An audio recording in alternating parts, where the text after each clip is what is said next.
Hey, Money Magicians, welcome to episode 25. My name is Vangile Makwakwa. I help women of color heal ancestral money trauma so that they can fall in love with their bank accounts, increase their income, and live their best lives. And in the Money Magic series, I often have Money Magic students that come through and talk about the course and their money stories and how their understanding of money trauma, how their money stories have changed. But today I have not a non-Money Magic student. I have my coach, but before she's my coach, but actually she's one of my closest friends. We've been friends for a very long time at this point. So welcome, Marilu Gabba. So Marilu, it's so awesome that you said yes to being interviewed. Of course, you were not going to say no. No chance. I never miss a chance to have a fat conversation with you. Yeah. So can you please tell people what you do and your title? Because I love your title. So tell people what you do. Yeah, I do flip-flop a bit between titles, but my most official title is a Vita Love, Sex and Relationship Coach. And Vita is just a methodology that I was trained in, which stands for the Vital and Integrated Tantric Approach, which is a lot of fancy words to say we work through the body to get the results that we want around love, sex, and relationships. Yeah, so you're a love, sex, and relationship coach. Yeah. What does that even mean? What does it entail? Why would someone come to you? Yeah, so it's very interesting because there's so many different reasons why women work with me. So I work 99.9% with women. I have worked with couples before as well, which is really beautiful. But the majority of my clients are female. And why would you come to me as a love, sex, and relationship coach? So it can span from having problems around sexuality. So for example, feeling like you struggle with libido, or you have sexual pain, or you anything around sexuality, like maybe sexual trauma as well. Although, and I'm going to say this a few times, I'm not a trauma coach because we're going to talk about trauma. But if you have worked with sexual trauma before and you want to kind of expand on that, then you can work with me. Also, relationships, like people who struggle with relationships, maybe they haven't been in a relationship for a long time and they have a lot of fear about going in relationships, or they attract specific relationships that are maybe that aren't thriving relationships, and they want to kind of see what is this cycle that they fall into and how can they break out of that. And I'm also someone who used to attract a very specific type of person. And through doing my own coaching, I broke out of that old cycle, which was very much based on, seeking my father. It's it's a classic thing. It's like looking for your dad through men. And so I was able to break out of that and start dating completely different types of men. So you can up level in the type of relationships that you attract. I love this so much, right? Because, my big thing was I actually, because I've been there from the start of the coaching journey, when you started the coaching journey. And I remember my big thing was always I don't want to, when you start coaching, don't come tell me about affirmations and visualization and affirming the right life partner. Yeah. Please miss me with that. So I found that so fascinating. So what are some things that you see that keep people in, and part of why you're here is because I want us to discuss trauma, right? Yes. So maybe let's talk about that. What is the difference between the work that you do working through the body versus say, I'm going to affirm the perfect lover, I'm going to visualize them? How does your work differ from that? Because I think when people hear coaching, most people think that we are people who work with affirmations and positive thinking, and we're going to help you stay on track, or we're going to give you advice on don't date this man, do this, do the dating advice, right? Flirt like this, say this. What your Tinder profile must look like, what you must say in your bio. So things like affirmations and all of that, to a very, very small degree, this does come into the coaching, and you can you know that as well, but we call it a core desire. So the Yes. principle of this is we need to figure out what it is that we truly want. And I know we're going to talk a little bit about like the nervous system and what you can hold. So if you are, let's say you're at I love a scale from 1 to 10, right? So say, for example, you're at 2 out of 10 of feeling like you can have the best relationship that you want. It's about figuring out what limiting beliefs do you have that doesn't allow you to get into a relationship that's, for example, a committed relationship. So yeah, this is a great example. So if you find yourself always ending up in relationships where the person is either cheating on you or they're just not committed to you, so they're playing with you all the time, they can't show up for you, they can't give you what you want, that's a certain like dance between the two of you where like you don't feel like you deserve or are worthy of, or you can't hold commitment in your nervous system, because commitment might feel incredibly scary in your body, even though in your mind you feel I want a committed relationship, your body isn't ready for it yet. And so the work that we'll do is really to slowly, I'm such a big believer in the gentle approach, to slowly start training your nervous system to hold more and more of whatever it is, more love, like being able to receive more love, being able to receive more commitment, being able to receive more intimacy, more connection. But it's all about figuring out what those blocks are that live in your body because of the way that you were raised, because of the way that you were treated, because of the previous relationships that you've had, because of what you think you deserve, and slowly start undoing those things. Yes, yes. Wow. So that's so powerful. I'm one of the people that came to you. Well, I didn't really come to you since we'd always been talking forever and ever. But decided like, to do coaching.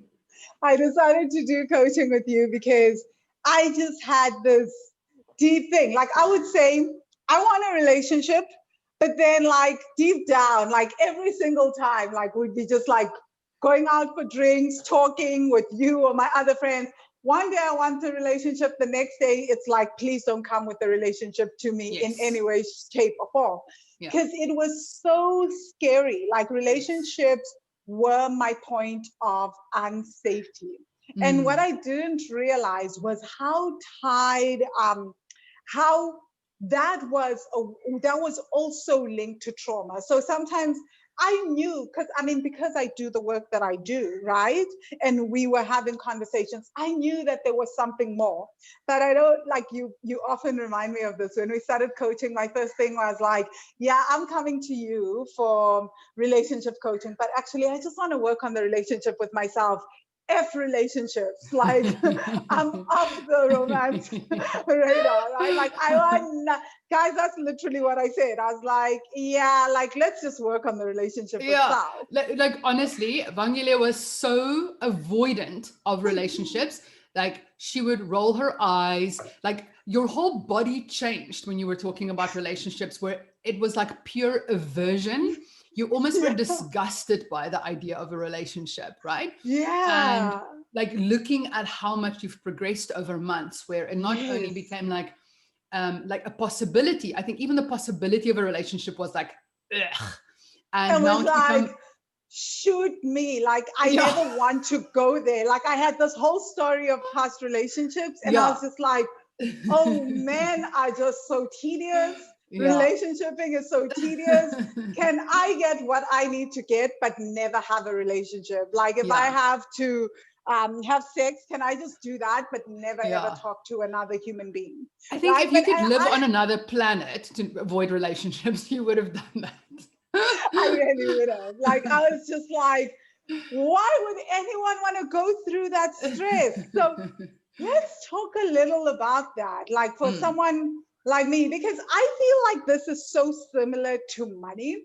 And we're going to link like trauma. We're going to link receiving and money, because it wasn't just about safety for me. It was also later on what came up was also just this unsafety with receiving. And I want to talk about that, right? Yeah. But like, what does a person do when they feel like that? Because for me, it wasn't necessarily like, oh my God, I don't want a relationship with a specific person. It was just like, I don't want a relationship with humans. Just Yes. humanity is my problem. I feel that's still a little bit true. Still a little bit true, which Yeah. is so weird given the work that I do, because I love the people that I work with. Yeah. But most times it's like, humanity, please, like, Yeah. let's not Miss make me with it this one. yeah, like, let's not make it too much of a thing. Yeah. But so this actually brings up an interesting point, because what I want to say is, you don't have to like everyone in humanity. And in the same way, you don't have to like everyone who is dateable. You only like the person that you end up with, right? Like, honestly, all other, like, if you're in a heterosexual relationship, all other men can just like leave the stage, because it really just matters about that one person. And even if you date a few people and it fails, you know, it's like you learn something from it, but it's not your person. They don't even matter when you get to your person, like whoever they are, if you want a committed long-term relationship. Yeah, you helped me realize that. You're like, you don't have to have people in your space. You don't even have to like, I was like, wow, that's so awesome. Like, I don't have to be like, it's okay that I can just be like, oh, nice talking to you, I'm done. Like, I've tried this. Yeah. Who is that person? You don't owe them anything. You don't owe them time. You don't owe them an explanation. And I think that realizing that gives you a sense of freedom. And I think this is something that so many women do, is like, they feel like they have to be agreeable. They have to be the people pleasers, because women are so used to sacrificing themselves for other people that even in the dating game, you feel you owe someone something. Either you feel like you owe them sex, or you owe them messages, or you owe them time. And that's a trap. And so I think realizing that you don't owe them anything. Like, who are they? You've lived happily for like 30 whatever years without this person. They've lived happily without you for 30 whatever years. Why now is this unspoken contract between you, right? So just like, let them be. And you can. And also, I think that we have this pressure that you enter this dating thing, and then like instantly people start talking about marriage. So now imagine this scenario, guys. Like, I'm already like skirting very thin on just relationshiping, right? Like, just do I want us to be in the same space? That is how deep my coaching with Marilu has gone. It's like, I didn't want even the idea of another person in the same space as me. It was like, I'd have to deal with them in my space. Oh no. But then like, now imagine that. And then for me, my other thing was like, oh my God, you date a person for a few months, they start talking marriage. Like, what is, like, I'm still getting over that. And I think that most times a part of where my big unsafety was coming from was that now I have to enter with every relationship, because eventually, especially if it's long term, it leads to such conversations, right? Yeah. So at some point, my thing was like, oh my God, if I get back into the dating game, at some point I'm gonna have to have these discussions. And I'm still like trying to figure myself out where I stand on that. Yeah. And just the realization that you don't have to, but then we've been socialized to basically do that, to be the nice girl, right? Because you're like, I don't want to hurt someone's feelings, because then they'll ask, then what are we doing here if it's not going in that direction? Because I've been asked that, and I'm always like, what do you do? But imagine now ending up marrying someone, having children with them, all because you were too polite to say something. Like, can I swear people do this? It's like it escalates so much. Do though, because like, we don't want to disappoint, we don't want to offend, right? And so we just kind of like go along with it. But so this is where it's almost like a confidence and a self-love. So this is for me, this is self-love. So if you stand in the energy of self-love and you realize that you are number one in your life, like you have to be, right? Everyone else, you can't put other people as number one. Like, you have to look after yourself first, and then you can look after other people even better if that is what you do. But if you put yourself first, then your desires matter, your choices matter, what you like and you don't like, that really matters. And it's almost a revolutionary act to take that back, especially for women. Yes. To go like, I can ask for what I want and I don't want. And this goes into sex as well. I'm allowed to say no, right? And I think so many women end up in sexual situations or doing things that they don't actually want to do, again, because they're too agreeable. So this is in commitment, in sex, intimacy. You are allowed to say what you like and you don't like, or want and don't want. And if you don't know, that's also a valid answer. If you don't know where you stand, you can say, I actually don't know. I need some time to go figure out like what I actually want. Yeah, exactly. So my fear was that always people took that so personally that like, it's like, how can you not know? If you truly loved me, you would know.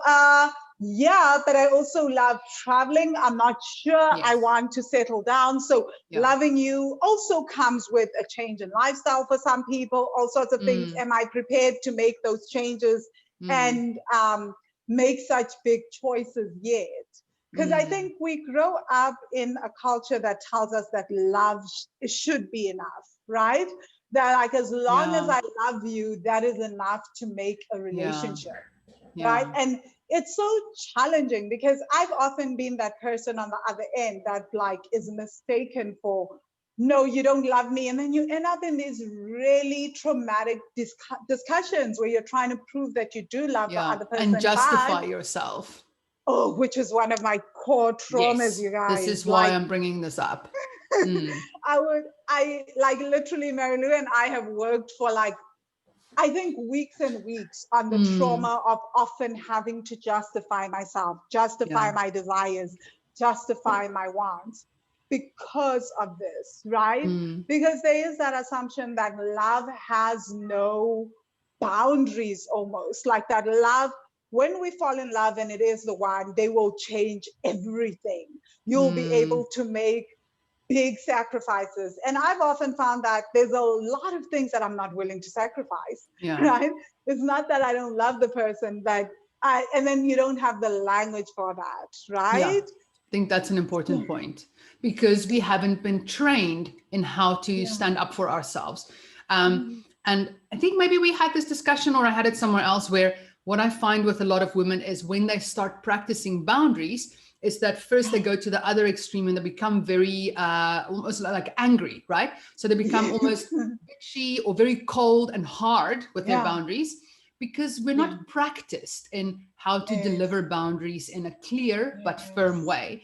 Because, and this is another thing that we can go into, because we have our boundaries overstepped again and again and again. So you set a boundary and someone pushes the boundary. And you set a boundary and someone pushes the boundary. And so no wonder we feel like either we're not allowed to have boundaries because no one's going to respect it in any case, or we feel like we must come in with like the force of nature.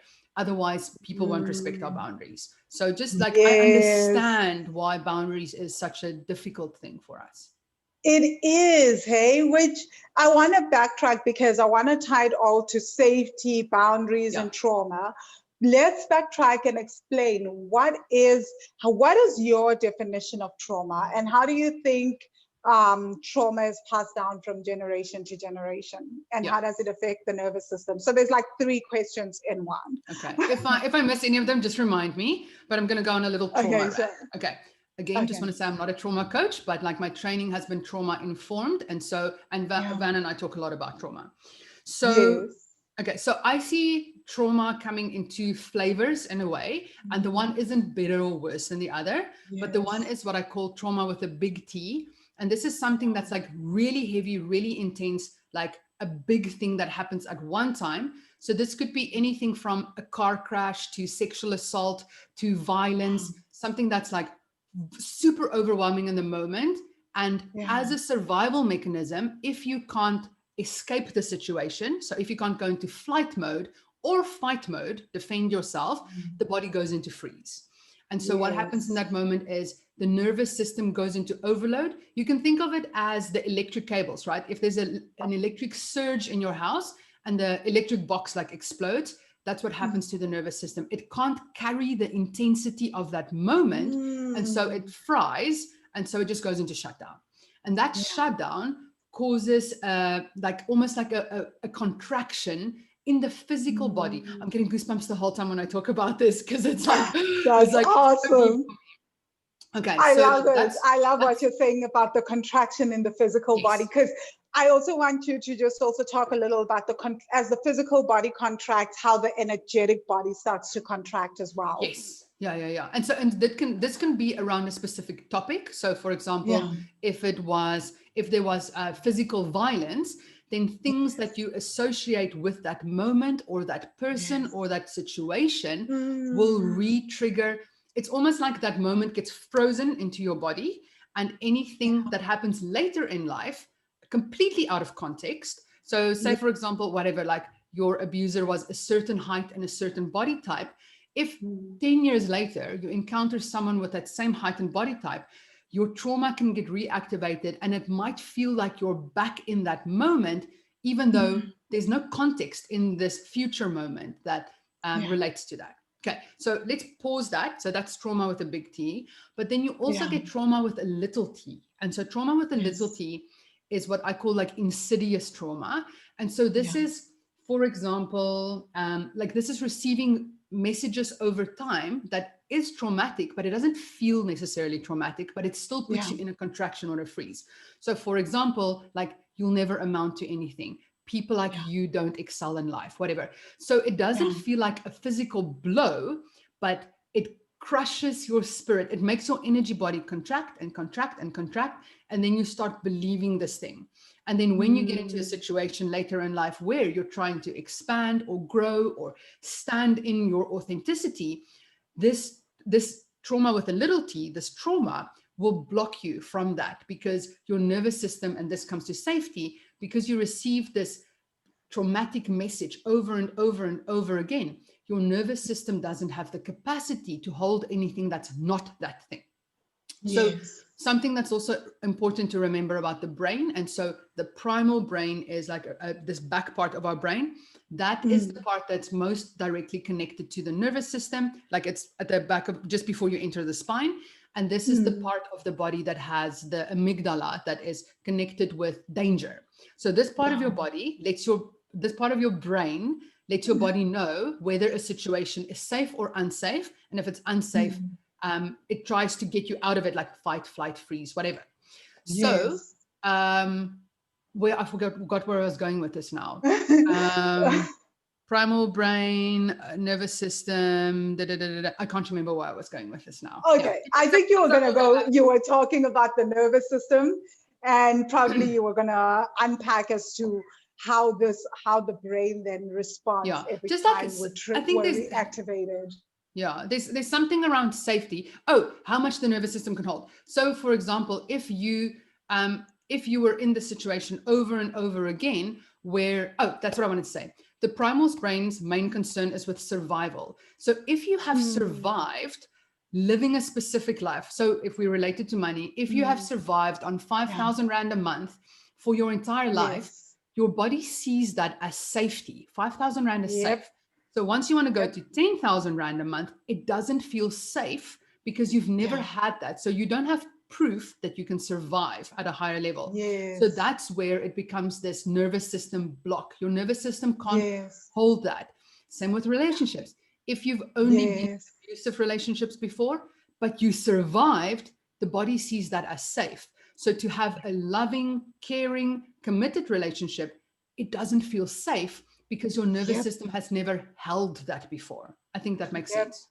That makes a lot of sense, right? Because, and here's where I get really, I guess, I don't want to say annoyed or upset, but we live in a culture that basically drills down things to the, not just like to, I guess, the surface level, which is like, oh, so-and-so is in an abusive relationship. Ooh, they don't love themselves. No, it's not even about self-love. Maybe every time I'm affirming I love myself, what my brain goes to do is it goes into the vaults of what love looks like for me, and it draws out abuse as love. So I keep affirming I love myself, but I keep getting into abusive relationships because my brain's idea of love is this.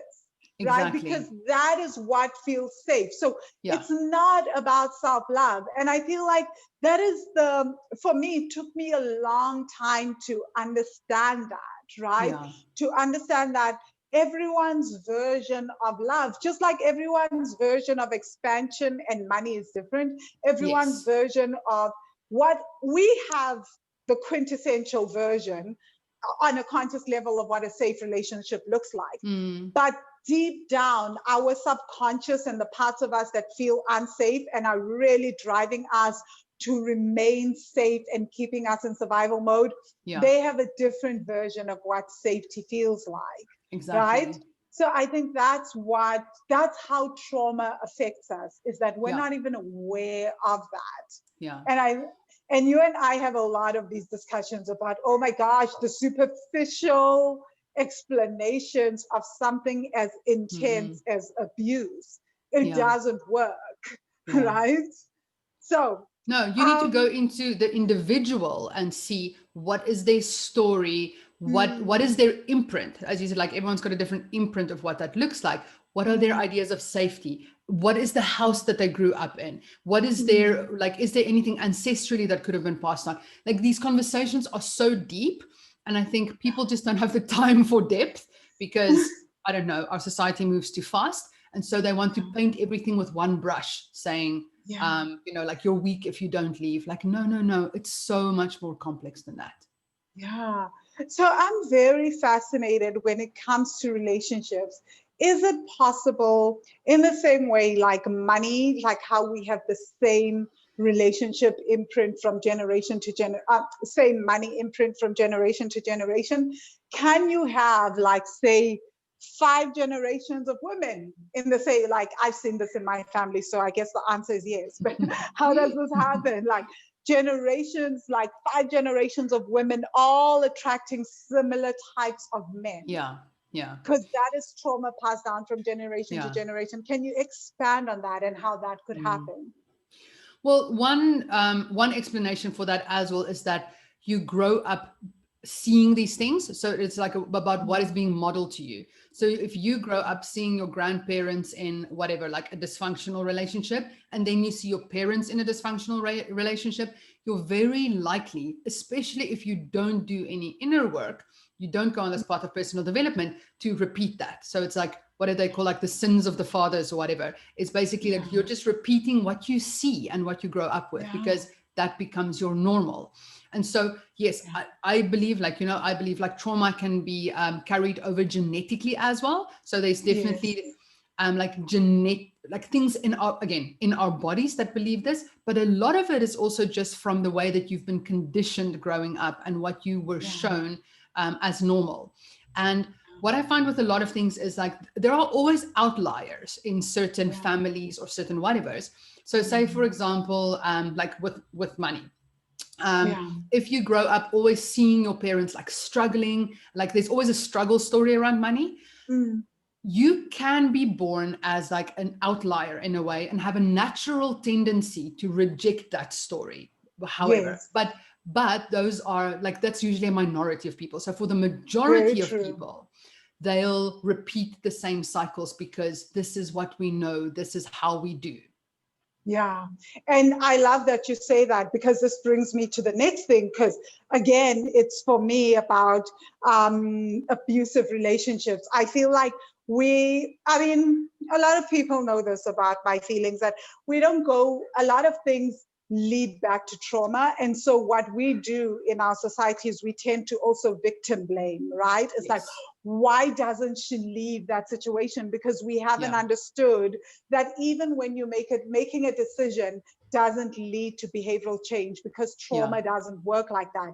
So why is it that even when I make a decision, because God knows I made this decision so often, I will not date the quote unquote, sorry guys, the assholes anymore, right? So like, I will date the nice guy. I will be attracted to the nice guy, not the guy that makes me upset and constantly leads me to cry and all that. And then I would inevitably you break up with this one, you keep attracting that one, but I made this decision, and why is it taking so long to leave? So why is it that the decision doesn't lead to a different outcome? Because, and I ask this so that we can have also more compassion and understanding even our own stories as to why we may find ourselves in the same situation, even when we've made the decision that no more. Because we have so many people in our society that say, you just make a decision and everything changes. And I'm always like, choose to leave. That's not how trauma works.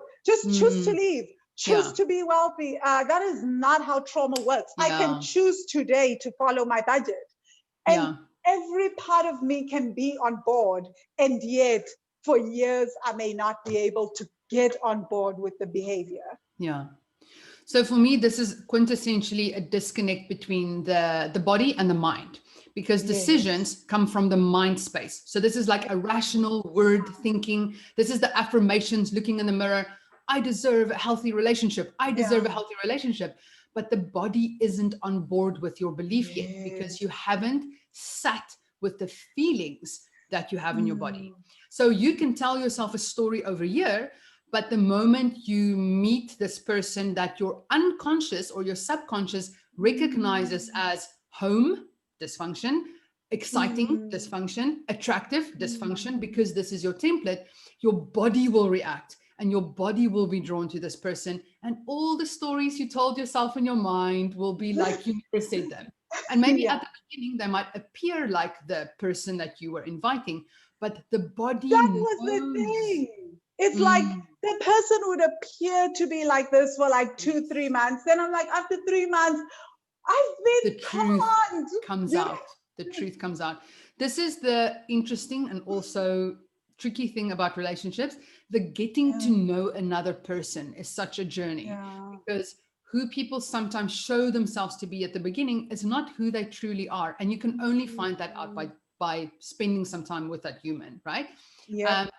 But as I said, if the unconscious, the body, the trauma, the feelings haven't been processed or integrated yet, the body is going to make the calls. Like the unconscious will attract the things that you haven't integrated yet.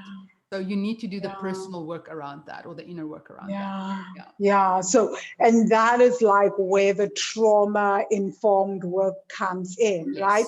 And you and I have had, and I feel like I want to come back to this discussion because Nomveliso and even Laurie in our previous Money Magic series interviews, guys, you can go check them out. I think Nomveliso is maybe episode 22 or 23, and then Laurie is somewhere like episode 20 or something.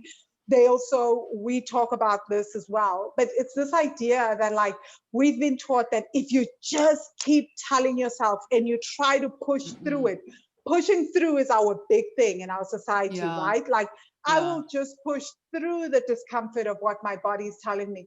What is the danger with that? Especially because we see a lot of that as the thing that is being taught. Like, oh my gosh, my body is telling me, heck no, this is beyond my safety point. My nervous system is going crazy. But then we're like, push through, because that's our entire educational system as well. What is the danger with that when it comes to when you're dealing with trauma? So, well, the first and foremost danger is that you can re-traumatize yourself, right? So that trauma that you already have in you, your body is giving you warning signals around that. So if you learn to tune into your body, and I know you're very in tune with, like, you can feel if there's like, you know, if your toes do something, like, you know, that means something, or if your womb speaks to you, like there's a message there. So your body is constantly giving you cues. And if your body starts going into a trauma reaction, and it might not be overwhelming, like you're paralyzed basically by the trauma, but it can be like a nervousness or a anxiety, and you just go, I'm just going to push through. I'm just going to push through. The danger exists that you overload your nervous system again, and you actually deepen that trauma. So you don't integrate it, you don't heal it, you actually make it go deeper because you're not listening to the body. Which is why I keep saying to people, you always come back to the body, right? So if your body is saying, I'm setting this big relationship goal, because we're talking about relationships, but my body is saying hell no. And I've done this. I think this actually, oh my God, as we're talking about this, the penny drops. I think this is how I got to the point of I am freaking done with relationships. I don't want them, because I was getting that overwhelm. But the overwhelm wasn't around abuse, which brings me to the next topic. My overwhelm was around receiving more love than my nervous system could hold, receiving more money by this other party than my nervous system could hold. And what I did, because I didn't know any better, and everybody's like, oh my God, he's such an amazing human being, all this. They're like, it's so overwhelming because it went against my set point. So what then happened was I shut all the way down. Right? And because I didn't know anything about trauma and integration, what my entire trauma state was, please stay the hell away. Yeah. To the point where, guys, when we started coaching, this is like, so I often say to people, the love I see in a state of absolute panic and anxiety. I see it with money, right? Because I do with money. And someone will go and say, go do gratitude around money. And then they'll go and do gratitude for 30 days. And it's like you are in a state of deep anxiety, re-traumatizing the system. So I did that. I was like overloaded, overwhelmed. And I'm like, grateful to have this person in my life, grateful to have this person in my life, freaking out, being this crazy human being. Why are you gifting me so much? Why are you giving me all these things? Why? Like, why are you giving me money? Why do you want to help sort out my life? All that. And people and all my friends are like, oh my God, he's a dream guy, he's everything. But for my nervous system, he represented danger because he went beyond my receiving set point. So our very first thing, so there's many questions that are going to come from this, so bear with me, guys. I just wanted to give context. So the very first thing that I worked with Marilu on was around receiving. I did not want to receive. And somehow everything about receiving was tied to men for me. It was like, receiving money, it comes back to men. Receiving, I'm like, but I don't get it. I've received so much. And I'm like, but that, and then the problem was the too much receiving. So can we talk about sometimes how trauma isn't always because of lack of things? It can actually be the good things that the nervous system cannot hold. Because that was my re-traumatization. It was like my nervous system couldn't hold all those things, and it just shut down. Like it was too much for me. Yeah. And that really comes down to also like your past experience around it. So I know like love is a really good example. Like how much love can your nervous system hold? And we all, again, we have the societal idea of like the more love, the better, right? And we must force ourselves into just like loving as much as we can and receiving as much love as we can. But what if love feels dangerous? What if you had a my hand is up. What if you had a template growing up that love was a weapon, love was manipulation? Because like as a child, you don't know the intricacies of like human relationships, right? You just know like there's my mother, my father, my caretakers, and they must love me because I'm their child. But then if that idea of what love is really warped because of the caretaker's way of showing love, which is oftentimes like not love, right? But the child interprets it as love, and this forms a base imprint that love is dangerous. Love, someone loves you, there's an expectation that you have to do something in return, or love can get you in trouble, or whatever it is. So love isn't simple. Love isn't simple. We want because Hollywood and all of this, but we have very complex ideas around love. And then once you start receiving love, the nervous system can go into a panic because it expects something. It expects an expectation, or it expects abuse, or it expects manipulation, or it expects criticism, because that's how love was like merged in a previous example. And it doesn't necessarily have to be the caretakers. That's a very deep imprint, like, you know, that's been layers and layers and layers and layers for you. But you can also have, even if you have a good base, if you have relationships in the meantime where, for example, you were super invested in love, you were in this relationship then the person cheated on you, you can also form like a mini trauma in there that's like love is dangerous, love is betrayal. So it really depends on your past experiences, what your coding is of love. Yeah. So that was very, very interesting to me, right? Because it was like, wow, it often we think that, oh, I'm not open to receiving because I've never received. But actually, for me, it was, yeah, people have actually given, like, I've received so much, but in previous relationships, I've received to a point where it overwhelmed me. And my entire nervous system didn't know how to cope with that amount of receiving. And so what happened was it shut down, and instead of registering safety, it registered danger, right? And then my nervous system went into the same thing. So how do you then work with someone like me who's going through that, right? And like, because we'll look, and I think about this, you know, the women that like were like, that she just had the good girl, the good guy ask her out. Why is she going for the bad guy? You know, and I feel like Hollywood loves to kind of toot that difference, right? Like that, oh, he doesn't have much of anything, but he's got everything, but she's not going to go for him. I'm like, how about she goes to therapy and she figures out what the hell is going on? I would love to see more of that in Hollywood. It's like before anything happens, like everyone goes to therapy first. Everyone tries to figure out what the hell's going on, or they go to a trauma-informed relationship coach and they figure out what the hell is going on before you make a lifelong decision for marriage. Because like you're out here making decisions from a very intense and maybe overwhelmed nervous system, and you don't even know it. And you don't even understand what's happening, because to you it might feel like excitement.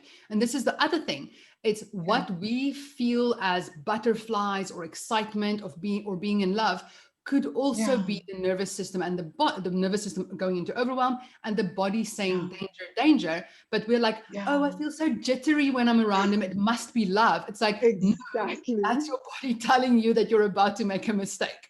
So not always like that, but oftentimes. So just look into that as well. And we really glorify the butterflies in the stomach, right? I'm like, I remember when I had that realization years ago that actually the butterflies in the stomach were like my nervousness. And that was my nervous system saying, danger, danger, danger. It's like it's anxiety, not butterflies. But I was like, he gives me butterflies in the stomach. And oh God, it's wow. We are so, these are things that I wish they taught us at school, right? Know. I don't even think the teachers realize these things about life, though, you know? This is true, because our teachers were our age, right? Or some of them were a little older and they were still going, trying to figure it out, right? Exactly. So so we did some work around how you start to allow the nervous system to open up. And a lot of it is some somatic work. Do you want to talk a little about that? Because I think one of the key things that I've had to learn on my journey around working with trauma, and that's why I'm like to people, you go back, you do the work, you self-soothe, you do pleasure, you gift yourself, but there's this element that it's not that you are always constantly calm. Another thing that is being tutored, right, is that the regulated nervous system is a nervous system that is never triggered, never upset when something happens. But what we know from trauma work is that the regulated nervous system is a system that is able to stretch, come back, stretch some more. So can you talk a little about that? What is a regulated nervous system, and how do you work with people to regulate the nervous system? So I think the core to a regulated nervous system is at least finding one place again in the body that feels safe. And so this can be something very simple, like we call it resourcing. So finding a place in your body that, even as you said, like if you stroke yourself, like this groundedness of skin on skin. So to learn how to self-soothe. So self-soothing, learning how to self-soothe is like a direct gateway to like building a more resilient and regulated nervous system. At the beginning, you might have to do it manually, where once you feel yourself going into an overload or hyper arousal of the nervous system, you learn, okay, so deep breaths into the stomach, stroking my arms, maybe disconnecting. If you're in a space where other people are triggering you, maybe leaving that space. If it is like whatever, emails triggering you, closing your computer. So removing the triggers from the outside and really going back. Again, take care of number one. This is the important thing, like soothing your body. If you want, then your nervous system starts to get to know that the situation that is scary and throws me into a panic isn't the only place where I can be. I can also be in a place that feels safe. And this place for now is my body, right? Yes. And so as the nervous system learns that, almost like this contraction, scary, expansion, pleasure, contraction, scary, expansion, pleasure, it learns how to regulate itself in a better way. And then when you spin out into a contraction, then it knows how to come back. So while you were asking the question, I actually got this image in my head, which is like pain and pleasure are almost two sides of the same coin, right? I think some people get addicted to the pain, and I was there as well, where it's like, you know, like no pain, no gain, suffer for your results. And even with personal development, like I used to go into like all these ayahuasca ceremonies, and Vipassana is also like, I think a lot of like, it's a pain way to enlightenment. It's hard on the body and it's focused and it's is hard. Right? I still love it though. I do. so actually, there is guys, that's how Marilu and I met. We met at Vipassana years ago. Yeah, my first memory of Van is waking up because I overslept on my first morning, and Van was standing next to my bed asking, why are you not in meditation?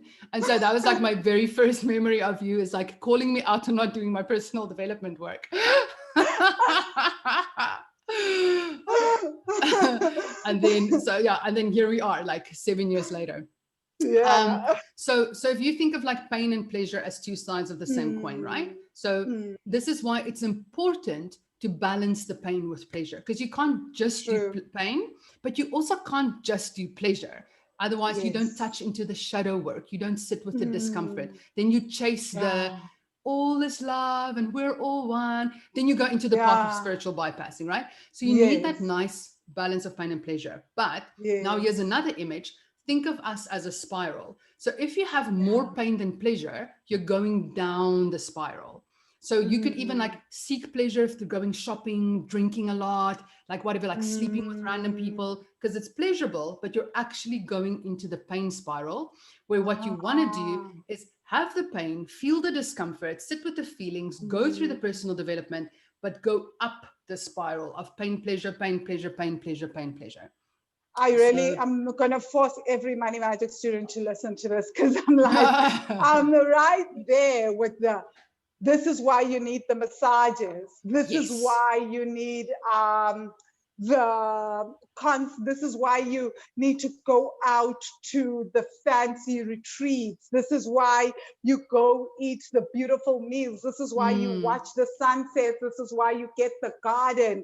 Because of that's why we have this focus on pleasure. And I'm so glad that you mentioned self-soothing, because it's so easy to do the work. And then when I say to people, almost after every intensive breathwork session or something, I'll go eat your favorite chocolate cake. You know, it's part of pleasure. And I'll be like, and take your time with it, you know, because of this pleasure work. And I do know that in the personal development, there's that. And we go through the extremes, right? We see it. There's the intensive pain, and then there's the intensive, I never, ever even want to go into the darkness. All I'm seeking is the light and the beauty of that.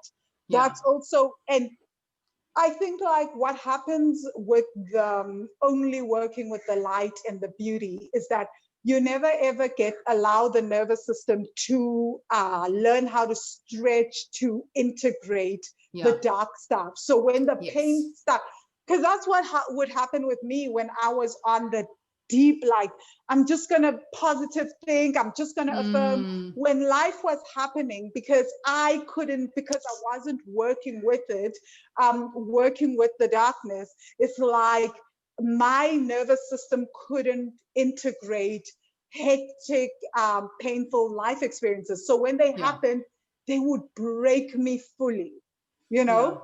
So when I learned how to do both, it was easier.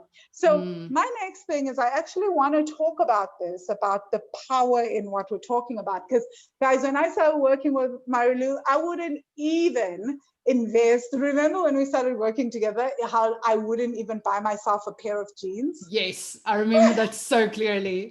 Like it was such an issue for you, and you would spend money on other people. You would spend tens of thousands of times the value of a pair of jeans on other people without even thinking about it, but you couldn't buy yourself a pair of jeans. Yes, and that was one of my exercises. And then now I spend close to like $2,500 a month on masterminds, on coaching. I spend like tons of money on 5-star hotels on myself. But that came from this work that we're talking about, right? And it wasn't just about that. It was also just like, I want to talk about how often it's not that we're unable to receive love from outside or receive money from outside, but that we are unable to receive it from even ourselves because our nervous systems in general cannot hold that.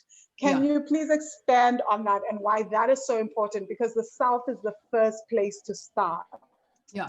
So it's important to understand your capacity to receive. Yeah. Sorry, there was a bit of a lag in the video. Your video is gone for some reason. Because I'm moving. Keep talking. Oh, okay. Okay, let me keep talking. Sunset setting in. Nice. I'm back.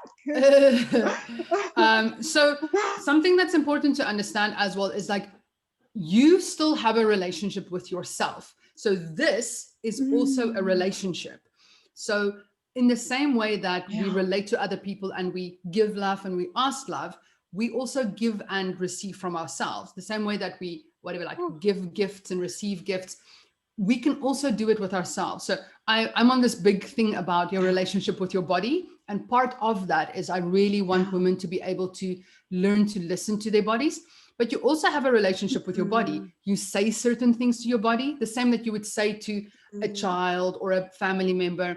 So what is the inner dialogue that you have with your body? Like, do you criticize it the whole time? Do you tell it how it's stupid? It doesn't work. That's you're relating. But the same, so in that same relationship, how much can you give to yourself? And if you're unable to give to yourself, what is that about?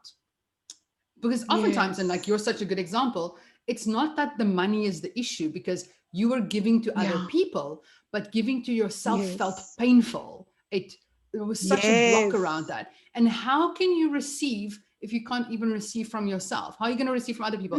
It's like the quote from RuPaul is, if you can't love yourself, how the hell are you going to love somebody else, right? And I think that's such an important thing. If you can't receive from yourself, how the hell are you going to receive from somebody else?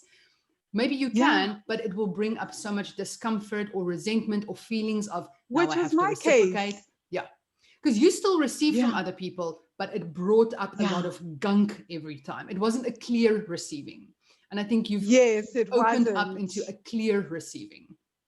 Yeah. So I think, and I ask about this concept of receiving and the nervous system because it's a huge part as well. I started to realize that it was also affecting my finances because like my nervous system would shut down when I went beyond a certain point, in the same way that like when I would receive from lovers or would get love from lovers, I would shut down, right? Like I'm like, I was not that girl that was like, oh my God, he loves me. It was like, love was stressful. I mean, we had to work so much on that because for me, love was stressful because what have I known about love growing up? It was the most stressful thing. It like completely put people into a crazy tailspin. So I was like, count me absent from this. Like I just, and what I didn't understand was the trauma and the layers around that. So yeah, I think this is so, so important. And then the last segment of this show that I want to talk about, because you do a lot of work around this and all this is so interconnected, right? Is also womb work that you do. How does the womb tie into trauma? We've had quite a few women, should I say, mainly like Polite and and Putanan come through and talk about this. But what is the importance of the womb when it comes to the relationship that we have with ourselves? I'm going to start with just that one question because that is a powerful one on its own, and then I'll ask the next one later. Okay, because there's already like something I want to branch off on that. So it's about like understanding for me. It's about like understanding what the womb is. So I feel for women, the womb is like, it is our center, right? It is even like gravitationally, it is our center. Like women are more like down in the hips rather than men being up in the solar plexus. But it is the center of our physical universe, which also, and it's also the home of our creativity, right? So the ovaries release a little cell called an ovum, and like if you had high school biology, you'll know that in the cell there's something called the mitochondria, and that's the energy center of the cell. So the ovums, out of anything, like it has something like 50,000 times the energy of a heart cell. Like there's no other cell in men or women in any existence that is as high energy as the ovum, which just means like this is the thing in our physical body universe that has the most creative potential. And that all is happening around the womb, right? Like the ovaries and the womb are so connected. The womb is the where you can grow another human being. It's crazy. So it's like the womb is like this portal of creation, life, death, and also the center point of the woman's body, like of our universe. And so now I'm going to veer off into the other question, is like generationally, what does this mean in terms of trauma? So because it's like this portal that connects grandmother to mother to daughter to granddaughter, right? What? This is also like the portal that our collective trauma gets passed on through. I believe. So when we've seen this in breathwork, I've seen this in breathwork, the moment you're focusing on the womb, there is ancient trauma there. There is trauma that's not just yours. And I think like it's not just about the ancestry of trauma as well, but the collective of women. So there is a rage, and there is there's a depth of all of the wrong that's been done to women that sits that we can't, right? And so it's super deep. And I really think things like polycystic ovary syndrome, like hectic period pains, endometriosis, all of these things is just, it's like energy that is stuck, energy that's, it's almost like the nervous system of the womb is overloaded, and it ends up these things from there. Because I'm living proof of this, right? I've never shared this outside of the student group. I mean, you know this because, well, we know each other's life stories. Right? But like the people listening in, it's like how I got into this work, a huge part of it was actually I dragged Marilu to a tantra workshop. That was like, she was like, tantra. I was like, I'm not going on my own. You have to go with me, because I've been always trying to figure out how to heal my womb. Because like I used to have hectic period pains. They would be like, I guess like, what is this? The blood when it comes through clots. I would bleed for maybe weeks on end. The pain was so crazy, unbearable. That's what actually, I mean, apart from just the money stuff, what took me into the body to say there's more to this. Like, I just know it is that Western medicine wasn't working. And of Western course, medicine will just put you on the pill. Like, this is what breaks my heart. It will put you on the pill, and it will suppress the symptoms, and it won't lead you into the cave of your womb. Exactly. And so with me, they would put me on the pill, and for some unknown reason, these pills would work for like 2-3 months, and then my womb would just override all that and go back to where it was. So they were just like putting me on stronger and stronger pills, and I was going crazy. So this is how I started, because I realized I just knew I was like, okay, so medicine isn't working. I saw gynaes. I saw so many people in my life. I saw sangomas, I saw gynaes, I saw psychiatrists, I saw therapists, all to try and figure out, is it psychosomatic? Is it physical? And nobody could really give me an answer. And thus started my journey into what the heck is this womb work? And of course, now everyone knows where I used to have to take codeine. Like from the time I got my period, like forget Nurofen, that stuff was not working for me from the time I was like 14 when I got my period. So they had to give me codeine because I was in so much pain. And like sometimes I would bleed, especially in high school, for days, for 2 months nonstop, you know? And of course I'd be anemic, you know? So what I learned to do, as I started doing the work, the first thing I saw was I started regulating, like my period was regular. I could predict it. Then the pain started to be less and less, you know? So powerful, this womb work, right? And I'm always like in awe of that. So yeah, my whole point is why I talked about sometimes feel like the womb is an initiatrix for a lot of this. Yeah. No, my whole thing was, I just brought this up because you were saying that you believe that like some of these issues that we have in the womb, it's like trauma from from ancestral times as well. So it's ancestral trauma, it's the collective trauma of women, all that.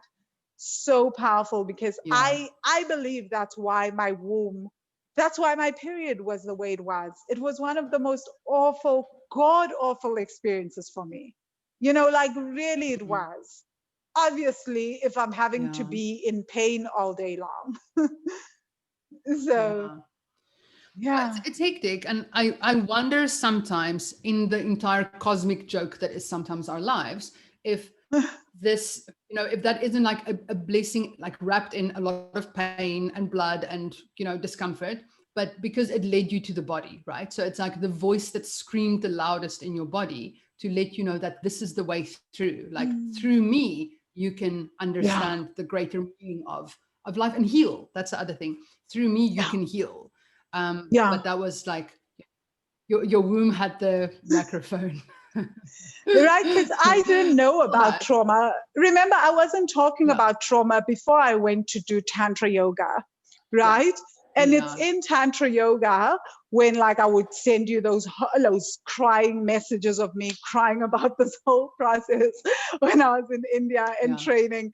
It was like in Tantra yoga that I started to realize, which is essentially my womb started to speak and I could start to hear her. But then I started to realize that the body carries memories. I remember when I had that epiphany in yoga, I was like, no, the body carries memories. There's more to this than what I thought. And so started this entire journey into trauma. Best thing that ever happened to me. But yeah, and I would never have gone to chosen Tantra yoga if it were not for the womb. I went there because I wanted to understand what the hell was going on with my womb. So like so many women are struggling with their wombs. Like if you look at like miscarriages, infertility, period pains, as I said, like endometriosis, like cancers of the womb, the ovaries, the cervix, pain during sex, like just in that area from the ovaries to the vaginal entrance, that spot holds so much for women.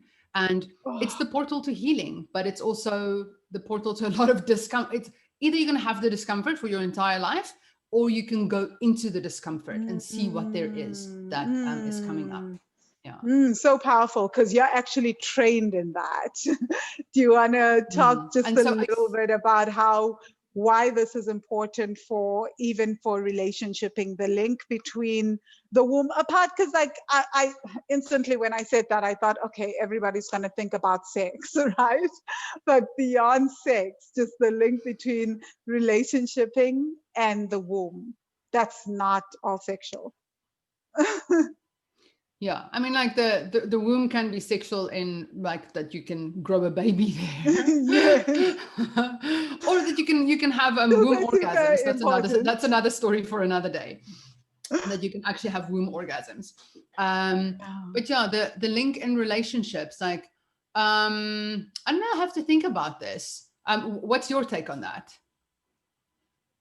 Well, I was thinking more along like how the womb, in the same way that the body gives messages, the womb gives messages, especially to women around lovers. Like you will know, like your womb can talk and say, this lover is not for me. But obviously, Yeah. because we're so trained in overriding our wombs and what they tell us, Yeah.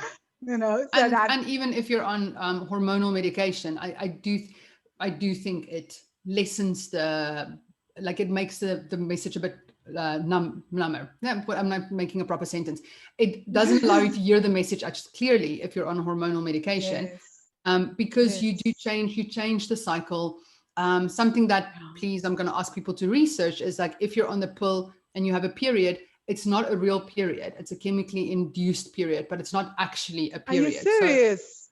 So yeah. Read up on that. It's because the pill makes you think that you're pregnant all the time, and then when you withdraw from it, it's not like a natural, like your little egg is coming out with the endometrial lining. It's like a chemically induced bleed, and then you go back to being in a pregnant state.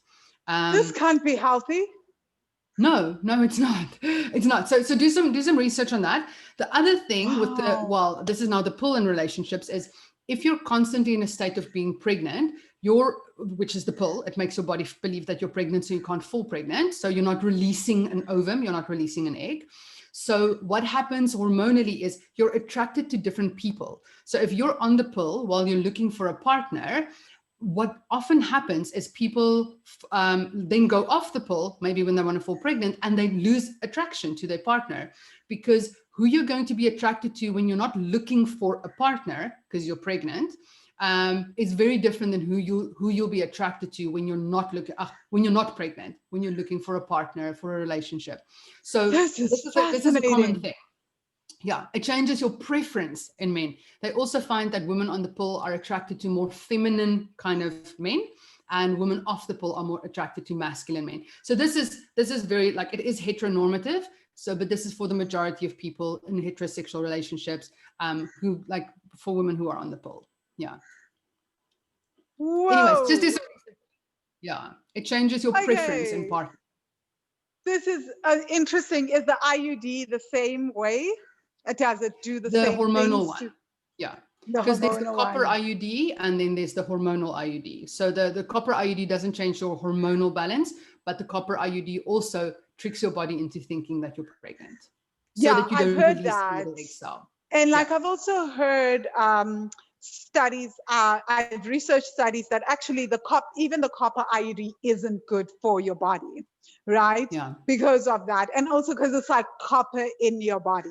But that's a whole other story. That's a whole other story. Right? That's a whole other story. But yeah. like they've done a lot of studies for women on the pill and contraceptives, whether it's the IUD, whether it's the pill, whether it's the injection, and they found that there is some kind of correlation between contraceptives and mental health. I don't know if you've heard of those studies, but like it's really, really intense. Definitely. Yes. Yeah. Yes. So because also, I don't want to go too deeply into this. It makes sense though, but yeah, there is, if you're on a natural cycle, so if you're not on hormonal, medication, then your body goes, like, obviously you go through an energetic cycle as well. And the week before your period, many women get PMS. So what happens in that time is, I forget the chemical now, but maybe I think your serotonin or your dopamine drops. And what that does is it can open up anxiety or depression just a little bit for some women. But what that part of the cycle is actually for, remember, like, the bleed is your winter, the first week is your spring, then you go into ovulation, which is your summer, and then you go into fall before you start bleeding again, which is winter. So that fall, that autumn period, is a period of reflection. And so what the body naturally does is it drops your happiness level a bit so that you can become more critical about your life. So you might feel a little bit less good about your job, your relationship, your whatever, because the body wants you to review your life, because everything is cyclical, and that phase is for review. And then when you bleed, you go internal, like you work less, you exercise less, and then you can think about, how can I, all of the things that came up in the autumn phase that I now know I want to change, Then in winter, you plan how to change it. In spring, you change it. In summer, you reap the benefits of that change. In fall, you review. In winter, you think of how to change it. So these cycles are really there for a reason if we know how to use them. But this is what PMS is. But we don't know how to handle that. We don't know how to like regulate this anxiety and stress. Actually, a gift of our cycle. But yeah, as I Wow. said, I don't want to go too. Yeah, no, I feel like this last part was probably one of my favorite parts of the interview. Like, I feel like this interview This was is like amazing. This is like the bonus. It's like, wow, did we just go there? That was absolutely incredible. So, See, this wow, is where the womb Marilu, takes you. yes, right. And I love that we covered this. So I guess my last thing is to just say one of the things that I realized is that it's just so helpful to work with sex, love, and relationship coach, even though I'm not in a relationship, right? And I've had some interesting encounters in 2020, but I think that they were interesting and not as traumatic because of this. But I've also seen the interconnectedness between money and relationships. And I've seen like how, so for me, it's always been that I'm this person, right? I have like my fitness trainer. I have my chef who is all about vegan, organic eating. I have you for my relationship coaching. I've got my trauma coach. I've got my business coach. And I feel like having all these various elements in my life has been actually the thing that has helped me up level tremendously in my life, because they kind of work together, but everybody is an expert in what they're an expert in, but they kind of like merge at some point, like with the receiving. I'm like, we worked on that for months and months, and I got the benefits of it in my finances, right? But it was for love. That being said, because I know that people are listening to this and they're like, oh my God, now I need like all this. Guys, I promise you, and people will often say to me, oh my gosh, like how much that must cost an arm and a leg. But like I said, I went from being someone who was not able to gift myself jeans to someone who literally spends so much money on just myself. Personal development is for myself, for me, to be the best version of me. And all these are incredible things that I'm discovering and understanding about myself. And of course, as I'm understanding how trauma works in one space, I'm able to understand how it may work in the money space as well. Yes. Right? Yes. So how do people get hold of you? How do they work with you? What are the various ways that they can get involved and have you on their team? Which I love. And I've worked with some of the Money Magic students before, and I'm incredibly fond of them because they're the best. Your Money Magic students are like the best people. So you can find me on Instagram, Marilu Gabba, one word, no points. I mean, Marilu Gabba. You can find me on Instagram, Marilu Gabba Intimacy Coaching. So different, like 4 different words. Where else? You can email me, info@marilugabba.com, and Gabba is Gabba. The Italian version. Something that I want to just add to what you said at the end is, because you've done so much personal development work, and like it's like what you can hold has expanded so much in terms of receiving, in terms of everything. So it's almost like your energy body has become so much bigger. So people who are worried about spending on themselves because they're going to run out of money, or loving themselves because they're not going to have time or whatever, the more you do this for yourself, the more you expand. And it's like the laws of the universe then give you more, because you can hold more. You're not just going to bleed the whole time. You're going to hold more, because there is receivingness, but there's also havingness. And I think like you can have more and receive more and give more. So that's so good that you said that. Like the havingness is also important. So how much can you hold? Because I think maybe you can receive and give, but then money is always flowing through you, or relationships are always flowing through you.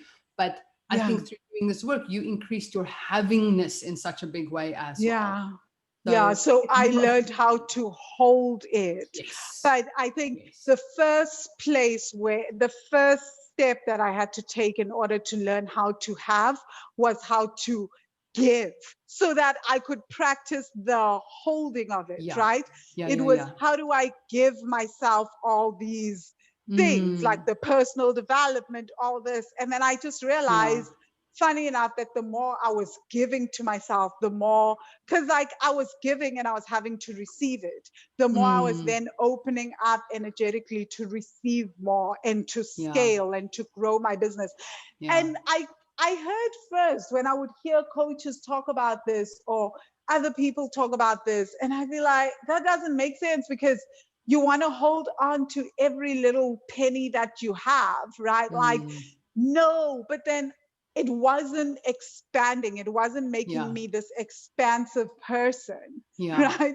Because I wasn't learning how to receive from myself. And I also wasn't learning how to hold more yeah, yeah, energetically and just in my space and mm, feel comfortable with that. yeah.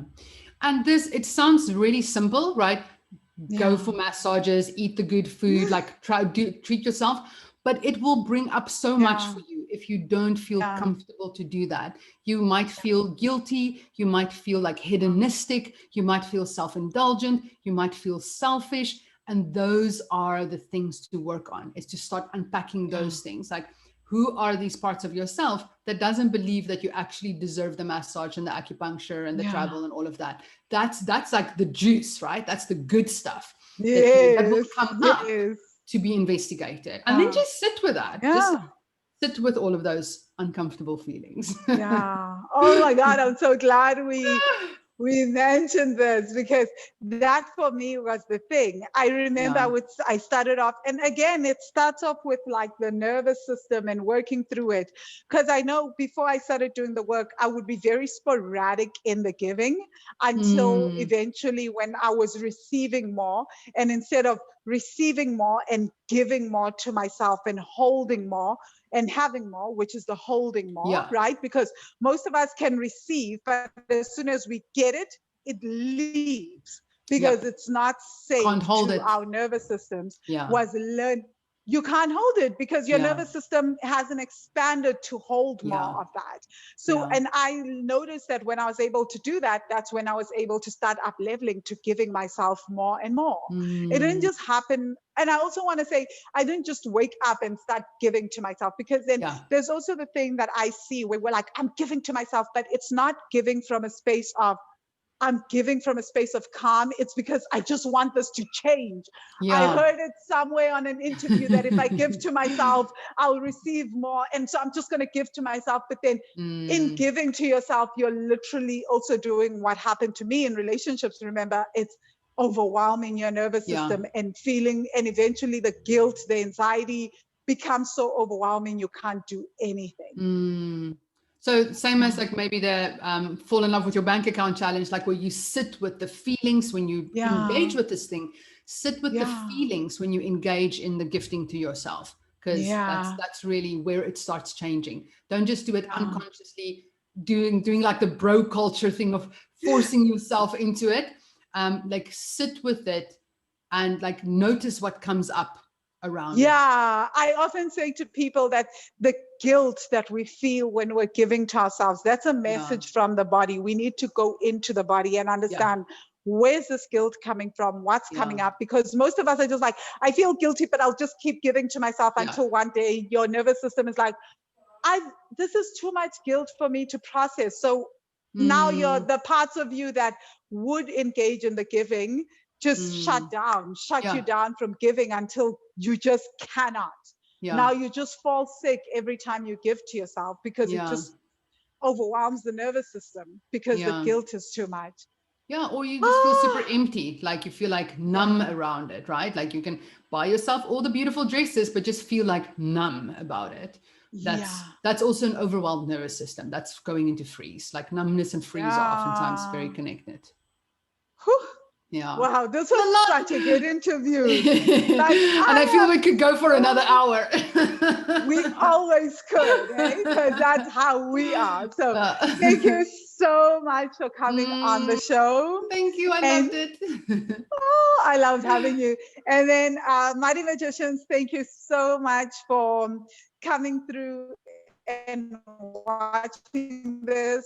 Marilu is really one of my favorite humans. And she's also one of my dear friends. And yeah, long before this work in trauma, we were talking about other things. Yeah. She introduced me to ayahuasca. We were doing all these other crazy experiments. And I watched you build wealthy money. I watched you build wealthy money from like the craziest hustle. So I think people who tap in now and they're like, oh, Van is so successful. I watched you like hustle hard to get this company where it is today. So I'm always in admiration. Oh, thank you. Yeah, and you were always such a cheerleader. We used to have, so we have two other friends, Donna and Manini, guys, we do like these weekly dinners where we all get together and we catch up. And everybody would be like talking about things and they'd be just like watching me fall apart around building wealthy money and then making the decision, do I leave South Africa? Do I travel? I have this tribe in South Africa. What will happen with my clients? So, yeah, no, you've been there from the very, very start, from the time when I registered the company. Yeah. And made decisions to work for Stellenbosch University and like go to Korea and like all the crazy. It's not linear. This whole process wasn't linear. It hasn't been linear. Yeah. So I'm so grateful. Thank you. Thank you, Van. It's been amazing. Thank you for agreeing to coach me. Thank you for this. And Money Magicians, if you love this and you want to work on relationship trauma, definitely get in touch with Marilu. Incredible. I mean, that this interview speaks for itself. And then if you're interested in going deeper into your ancestral trauma around money and then creating a consistent income of 40,000 Rand a month or 2,500 US dollars every month, contact me or get on the waiting list for the Money Magic course at wealthy-money.com/money magic. Again, wealthy-money.com/money magic. And I promise you, we do the work around trauma, the nervous system, and money, because it really isn't about the money, just like it's really not about the lover and the relationship. So thank you for tuning in, and thank you once more, Marilu. Thank you, guys. Oh, wow, I thought we were done recording.